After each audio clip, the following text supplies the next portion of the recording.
Hey, it's author and attorney Kelly O'Connell with Knockout Radio, seeking to deliver truth one podcast at a time, and I hope you're well. I really appreciate you joining me here, trying to get 2 or 3 podcasts at least a week going. Not always easy, of course. Today's topic is God, Biden, and Democrats. Catholics warned by angry politicians. Don't embarrass us. Don't make us look bad, and don't try to keep us away from communion.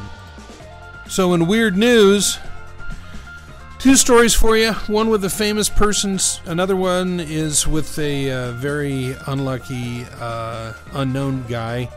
Ohio shooting victim dies after he's run over by cops called to help. June 18th, 2021. Now, this is nothing to laugh at, but this is very, very bad luck by this guy. Ohio police were called for Eric Cole. He's a 42-year-old guy who was shot in the arm, in the soft tissue, didn't hit any bone, and he was laying down in the road, and the police were called, and a lady by the name of Officer Amanda Rosales was driving, and for some reason she didn't see him. He's a black guy, but he was wearing a white shirt and blue jeans, and she accidentally ran him over. So there's no reason to believe, even though he said, "I'm dying," but he was just shot in his arm. No reason to believe he would have died, except for the little bit of an accident. And the captain said, the sergeant said, well, or the chief said at a press conference, it's an accident. Doesn't mean it's okay, but it was an accident, so it wasn't meant to apparently be on purpose, thank goodness. Not clear who shot Cole. Could have been started by a fight. They don't know yet. The mom was very upset that when they called her to tell her her son was shot, that they didn't also include that they had actually run him over and killed him. So, the mom said, "Your son has just been shot. He said to me, but I was never once told that the officer ran over my son. Why was I not told?" And the NAACP is doing some investigation to find out what happened. So I'm sure they'll get to the bottom of it, right? Casey Anthony, who had a kid that died and she was prosecuted and she got off, is now tired of having drinks thrown in her face. At one time, considered to be the world's most hated mom after the death of her young daughter, Kaylee, Casey Anthony called the police following an incident at a Florida bar called O'Shea's Irish Pub. And so the once accused killer was there, ran into a former friend, and had a disagreement over an ex-boyfriend. They were supposed to be both dating, and then her friend accidentally spilled water on Anthony's left leg. And then that's Casey Anthony's explanation. Now, she said she didn't want to press charges, but she just wants it documented because it's been an ongoing issue for years, she said to the police, of getting drinks thrown on her. Now, supposedly the girl who was a friend said, we were never friends. It wasn't over an ex-boyfriend, but I don't want to talk about it. So anyway, Casey Anthony, she finally decided to start going back out and having some fun, and this is the thanks that she got. Okay, all right. God, Biden, and Democrats, Catholics warning angry politicians. The reason I decided to do this story, and I wrote an article about it, it's going to be in Canada Free Press tomorrow morning, is that I'm kind of fascinated with this idea. A couple of ideas here. Number one, everybody knows Biden's kind of out of it. Even the Democrats know this. But in the midst of this, Biden was contacted by the Catholic Church to talk about abortion because he supports abortion. Now, Joe Biden used to not support abortion, but that's before he started moving up, going higher and higher and higher up the food chain till now he's the president. So the Catholics had communicated to Joe that they don't appreciate his abortion. Now, Biden says it's a private affair, but a group of, I think, 60 Democrats who are Catholics have gotten together, and they wrote a reply to this, and they're accusing the Democrats of weaponizing the Eucharist, and the Eucharist, of course, is the Lord's table, the Lord's bread. Take this and eat of it. This is my body, etc., etc. So he is very, very pro-abortion now, which is strange because Catholics are radically against abortion. So there was a vote. The American bishops voted. It was 168 to 55, 3-1, that they would explain the Eucharist, and they're doing it in a sense really to go after Biden and deny him the Eucharist. So now these angry Democrats are lashing back. But you know what I think is interesting is you've got church and state here, and you've also got the power of the presidency. You've got hypocrisy. You've got all these weird things going on in the middle of everything else, where Trump was defeated, or they claim he was defeated, depending on your opinion. And then Biden comes in, he immediately cancels a pipeline, he immediately opens up the border. Now we've got something like 200,000 people a month coming over the border. Verified. And you've got, all kinds of other weird things going on. Trying to reopen this Iranian deal. Iran is a person you shouldn't give a lot of money to, but that's just my opinion. But anyway, so the Catholic Church is backing up. Now, here's another weird thing about this story. The Pope acts like he's a Marxist because, number one, he has said a lot of things that sounded like socialism on income and redistribution and stuff like that.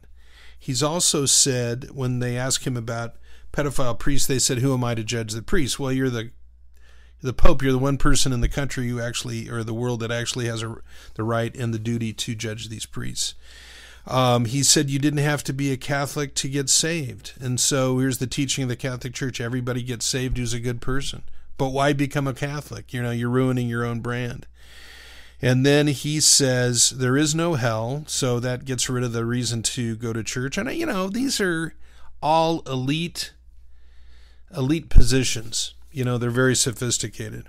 And then the last one, he said to a friend of his who was in his 90s, he was a reporter, a friend of the Pope's, who said that Pope is not even sure if there's a God. So he's done everything that you can do to be liberal. But the church, the American church, is, if you go by the bishops, out of 200 members, a little more than 200 bishops, 3/4 of them are opposed to Biden being pro-abortion. So another interesting part of this is so full of ironies, I thought it would be great to talk about it. So they make this vote. They're going to go after Biden, try to deny him the Eucharist. If you're a Catholic, it's just a little teeny tiny little round disc. But it's the Lord's bread. And you take the 60 members of Congress who are Catholics, and they've all decided that they're pushing back. So they put out their own statement of principles, and they don't want the Eucharist to be weaponized. So now another irony here is Democrats pretend that they love kids, but they're totally in favor of abortion and abortion on demand anytime you want it. Now, consider also the fact that they want the border left open, which they've done, but at least 30% of the kids who've crossed the border, who come to the border, try to get to the border, are raped, assaulted, injured, trafficked, or killed on their way through Mexico because they're going with quixotes, and they're bringing them to the border just like they're bringing drugs to the border. and they don't care a little bit about them. So it's kind of sad, really. I mean, if you get away from and Nancy Pelosi's another one that should not get the Eucharist. I mean, why give these people a Eucharist? Why give them holy bread if they're killing little kids? But she's another one of these people who wants all of the border open, and they're thrilled because they realize that something like 2 million people a year are going to be crossing, or more, maybe 2.5 million a year. And in 4 years, that could be 10 million new Democrats. Let's be totally honest here. So they're trying to kill the two-party system through this to make sure that no big states can vote for Republicans anymore. And so the Muslims in Iran are the Shia, and they believe in what is called the Mahdi, who's their savior. And so the Mahdi comes back. He's technically an occultation. He was born a long time ago, and he's basically been in suspended animation. But when the time is right, he's coming back. He's first going to go to Mecca, or first to Medina, then Mecca, then Jerusalem. He's going to meet Christ there, and he's going to say to Christ, "Would you like to pray?" And Christ says, "No, my Lord, you pray." Because at that point, Jesus goes after Christians. He said, basically, I don't believe in what Christians say that I believe in, and I follow Allah, blah, blah, blah. Because, Jesus is one of the prophets. So then they go out and they kick butt. They kill a lot of people, including all the Christians who will not convert. So Joe Biden gives these guys billions of dollars, and when he's in the middle of getting rid of all sanctions, they're going to have something like $130, $150 billion. Well, what did they do when they got the money from us? The first chunk of change just a few months ago, they went and bought missiles and sent them to Hamas. Hamas used them to attack Israel. Almost started a war in the region. It came very close. So, think of all the different things, and I keep coming back to this because I'm so baffled. The oil industry in America is under assault. The government, the feds keep shutting down federal land where oil is, so it can't be taken out of the ground, and it's in the name of global warming. In addition to that, you've got the Keystone Pipeline shut down. You've got the fact that Governor Whitmer tried to shut down the L5 pipeline. And when the Russian spies, or whatever they were, the Russian tricksters went and shut down the American Colonial Pipeline, we were in real trouble. So we went from energy independence and being the number one producer of petroleum products in the world, and now we've got to start importing it, and it's all because of Joe Biden. Now, you might say he's not really, you can't blame him because he doesn't really know what's going on. Well, maybe that's true. Maybe he doesn't know what's going on, but before he knew what was going on, before he lost his mind, he was a liberal. And usually liberals, given the situation, come out, if they're moderates, a lot of times they'll come out as being more liberal and more radical than you ever knew them to be, but they were holding back and waiting for their time. So the question in my mind is between Biden and the Bible. Now, the Catholic Church has their own way of interpreting the Bible. Protestants have their way of seeing it, and et cetera, et cetera. But the Bible itself is in conflict with a lot of the stuff that Biden is up to, like the race baiting. Like starting with basically a race war on a slow simmer and doing nothing to turn down the heat, but continually cranking the heat up. And so you've got more Americans are conservative than liberal. More Catholics are conservative than liberal. But Joe Biden is a super liberal at this point in his career, and the Pope is a super duper liberal.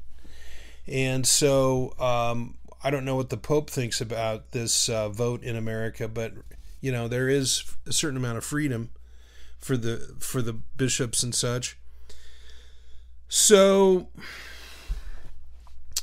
now I have to ask you, what are Christians going to do? Because this is really highlighting attack against the faith. They're driving Christians out of the military, and they're calling them far-right radicals. People who are conservative are now far-right radicals. They're trying to get rid of guns. So they just came up with Juneteenth, which is the end of slavery, and they showed a video where a couple of white girls showed up to celebrate and got beat up. So then you've got the super problem right now for the Democrats. It's Kamala. She's been put the head of the border. She's never gone to the border. When the subject comes up, she breaks into raucous, wild laughter, hysterical laughter over the subject. There's some question whether she was sabotaged by giving her this job. So here's my theory. She's not popular. She's seen as being, Kamala Harris is seen as being fake, even amongst other politicians, which is like crazy, because they're all fakes. But I think that she is seen as completely unprincipled and off her rocker, doesn't have the discipline or the focus to be the president, and yet Biden is just hanging on by a thread. And so he's going to have to be set aside. She's going to come in, or they're going to try to bring her in, some of them, and there is going to be a war over this. And the Democrats, I think, have sold their souls to the devil.